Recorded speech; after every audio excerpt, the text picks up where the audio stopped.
Ang pagkakasakit, maaari isang palo ng Diyos. Kasi ang Diyos, pinapalo niya yung kanyang mga lingkod pagka gumagawa ng mali. Maaaring palo yun para ituwid ng Diyos. O kaya, maaari rin na ang pagkakasakit, maaaring isang bahagi ng pagsubok. Posible rin yun sa Biblia. Pero ang dapat nating maintindihan, ang Diyos, hindi siya dumadalamhati ng intentional.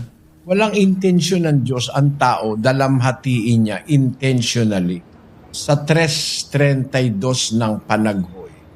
Sapagkat bagaman siya'y nagpapapanglaw, gayon may magpapakita siya ng habag ayon sa kasaganaan ng kaniyang mga kaawaan.